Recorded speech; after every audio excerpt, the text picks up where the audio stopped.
Iniciamos con los principios 13, 14 y 15 que responden a la pregunta ¿por qué son tan importantes el contexto social, las relaciones interpersonales y el bienestar emocional para el aprendizaje del alumno? Principio 13. El aprendizaje se encuentra situado dentro de múltiples contextos sociales. Los aprendices forman parte de una familia, de un grupo de compañeros y de un aula. Estos grupos se inscriben a su vez en un contexto social más amplio, demarcado por la escuela, el barrio, la comunidad y por fin la sociedad. Todos estos contextos se ven influidos por la cultura en sus diversos aspectos, el idioma, las creencias, los valores y las normas de conducta. Estas capas contextuales interactúan entre sí. El docente debe valorar la influencia potencial de estos contextos para mejorar la eficacia de la formación y la comunicación. Relevancia para los profesores. Los profesores que son conscientes de la influencia del potencial que el contexto social del aula puede tener sobre los estudiantes, tendrán la oportunidad de facilitar las relaciones interpersonales y una comunicación efectiva con los estudiantes. Cuando más detalladamente conozca el profesor el bagaje y el contexto cultural del estudiante, hasta qué punto los valores, creencias e idiomas y expectativas conductuales pueden influir, más propiciará las interacciones pedagógicas eficaces en el aula. Número 2. Los profesores pueden establecer vínculos entre el plan de estudios, el bagaje y el contexto cultural. Número 3. Establecer vínculos con las familias y las comunidades puede ayudar a mejorar la comprensión y el conocimiento de las experiencias en los estudiantes y permite compartir diversos puntos de vista. La participación de la familia contribuye al aprendizaje y es vital crear oportunidades para que la familia como la comunidad se impliquen en el trabajo que se lleva a cabo en el aula. Y número 4, buscar oportunidades para participar en la comunidad local puede contribuir a resaltar la relevancia del aprendizaje en la vida diaria de los estudiantes y mejorar el conocimiento. Principio número 14. Las relaciones interpersonales y la comunicación son fundamentales, tanto para el proceso de enseñanza-aprendizaje como para el desarrollo social e individual de los estudiantes. El proceso de enseñanza-aprendizaje en las aulas, desde la educación infantil hasta la enseñanza secundaria, es inherente, interpersonal y depende de los vínculos que se establecen tanto entre profesor y estudiante, como entre los propios estudiantes. Estas relaciones son fundamentales para un sano desarrollo socioemocional. Dada la naturaleza social, el aula proporciona un contexto muy importante para la enseñanza de habilidades sociales como la comunicación y el respeto de los demás. Relevancia para los profesores. Habida cuenta de la naturaleza interpersonal de la enseñanza y el aprendizaje desde la educación infantil hasta la enseñanza secundaria, los profesores deberán tener en cuenta los aspectos relacionados con el trabajo en el aula. Primero, un entorno seguro garantizado desde el punto de vista físico, pero también social, y una cultura del aula compartida.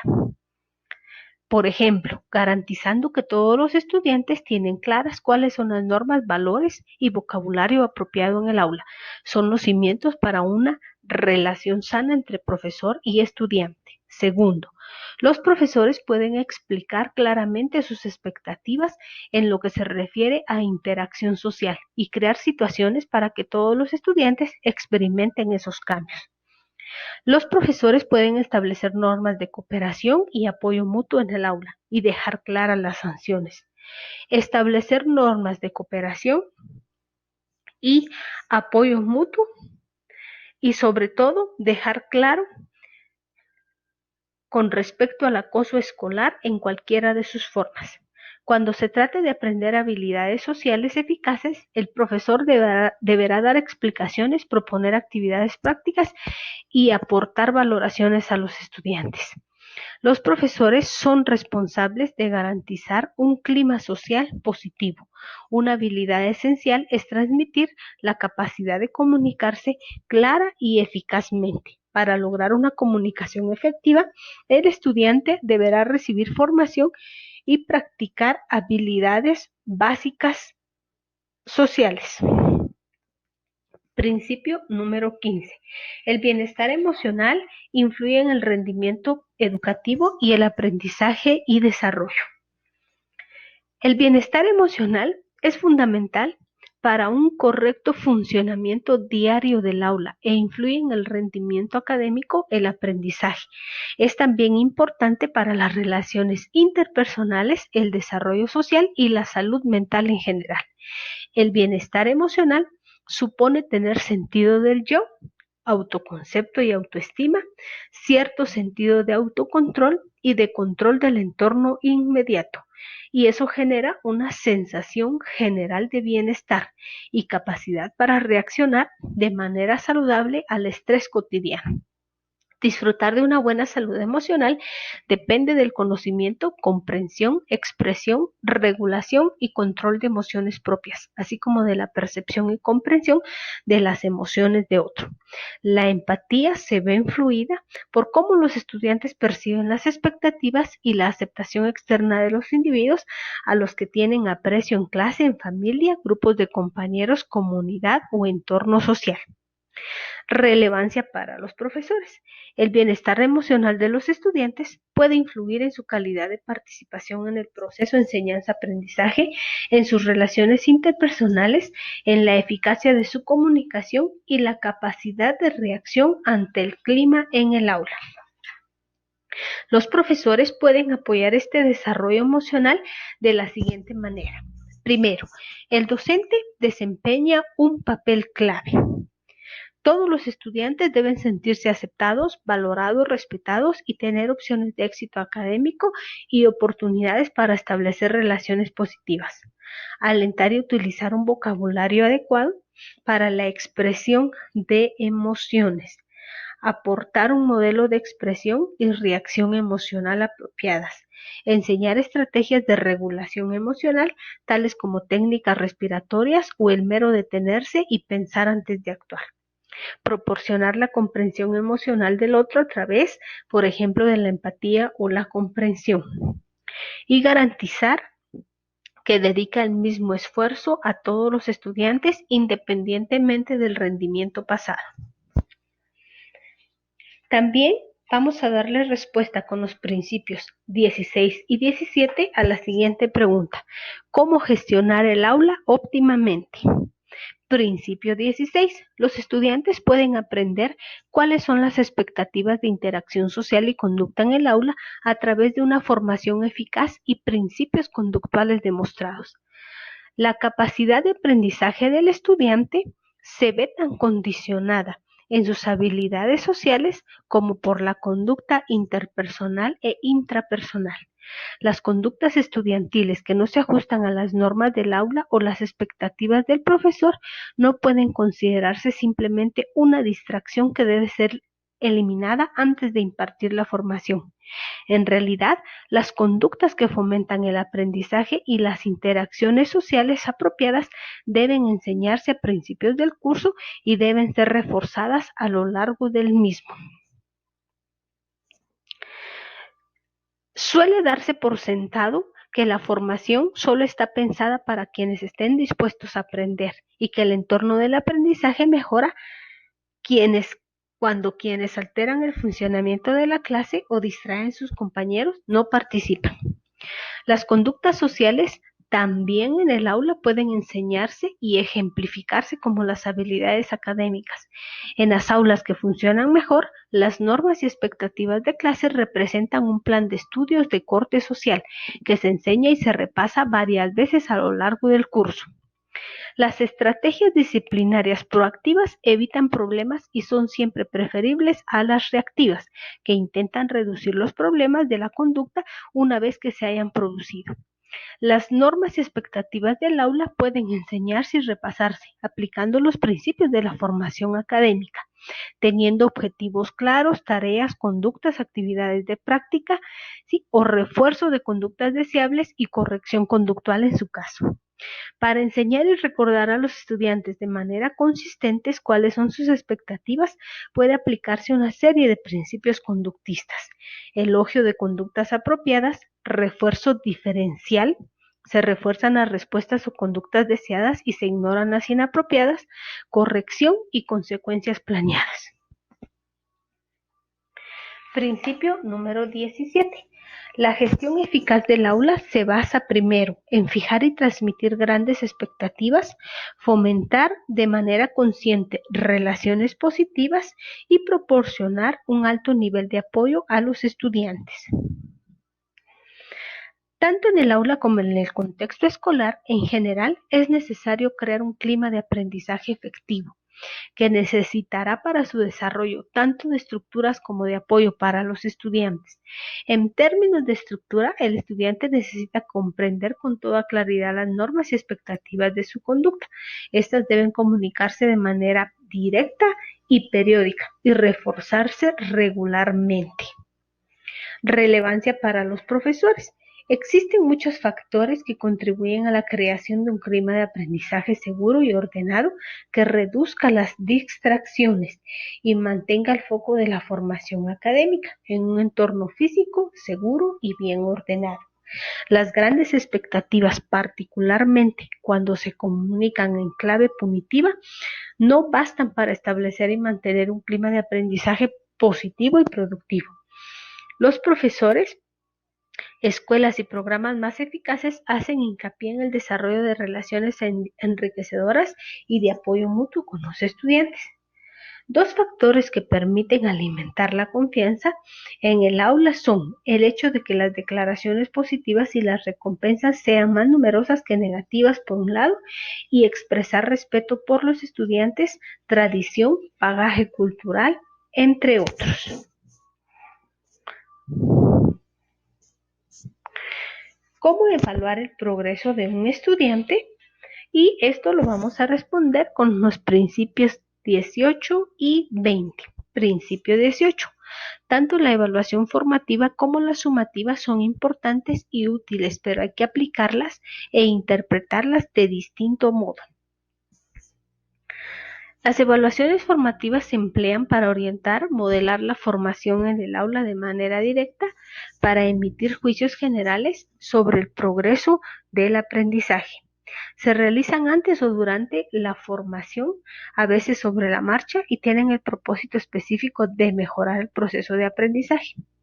Las sumativas calibran el aprendizaje en un momento determinado, habitualmente al finalizar la unidad, el semestre o curso, y por su naturaleza no permiten influir sobre las actividades de aprendizaje en curso. El enfoque utilizado para la recopilación de información probablemente variará entre los dos tipos de evaluación. Las formativas buscan cumplir objetivos de aprendizaje y suelen formar parte de los esquemas de progresión.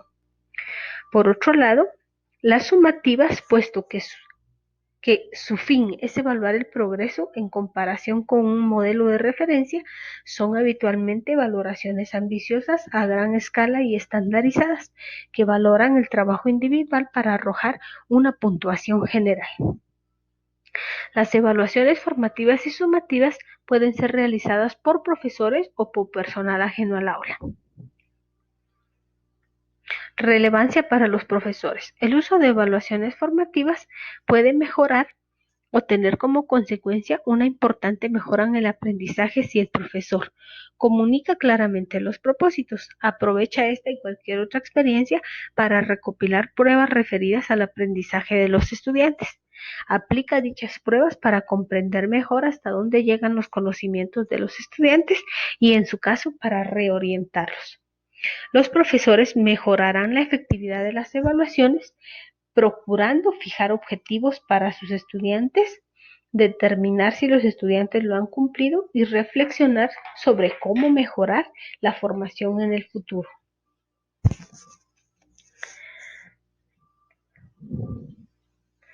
Principio número 19. La mejor manera de evaluar las habilidades, conocimientos y capacidades de los estudiantes es mediante procedimientos fundamentados en la psicología y estándares bien definidos de calidad e imparcialidad. Los profesores, miembros de la dirección de centros educativos, ya sea de primaria o secundaria, desarrollan su labor en una época en la que los métodos de evaluación son constante tema de debate. Es imposible recordar, sin embargo, que existen estándares claros para juzgar la calidad de los métodos de evaluación. Una evaluación fiable y válida ayuda a los profesores usuarios de pruebas puntuales a extraer conclusiones, habilidades y conocimientos y capacidades de los alumnos.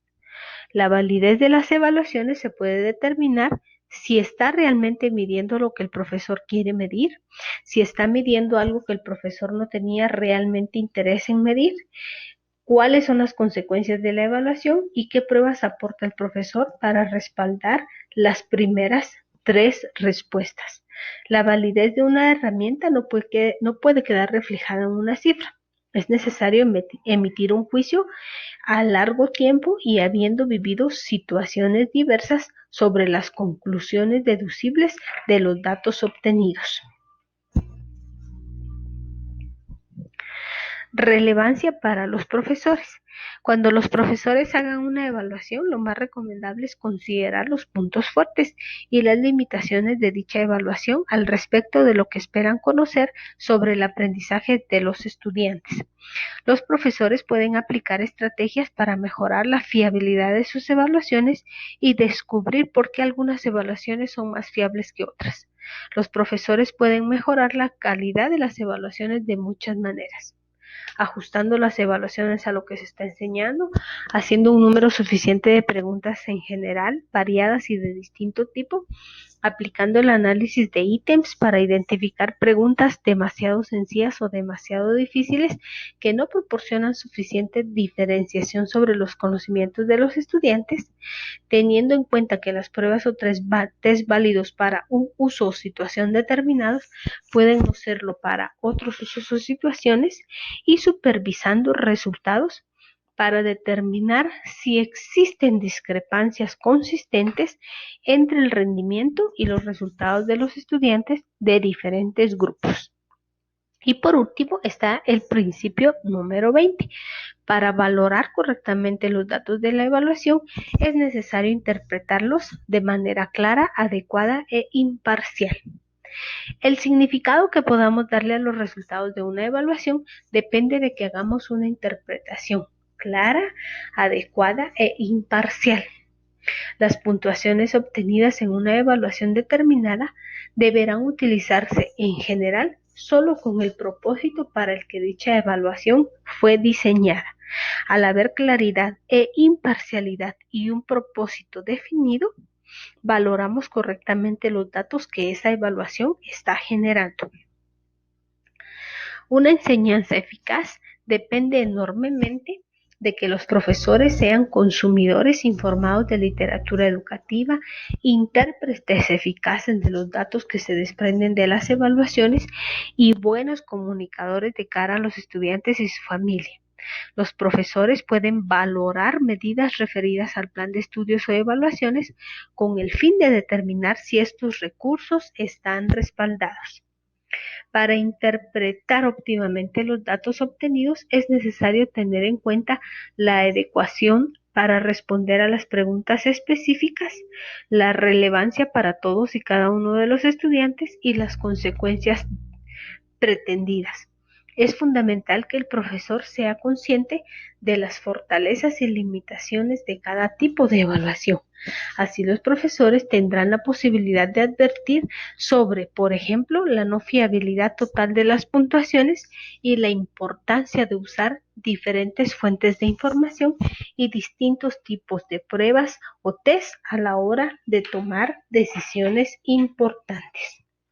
Como pueden ver, hasta acá llegan los 20 principios psicológicos fundamentales que deben considerarse desde la educación infantil hasta la secundaria.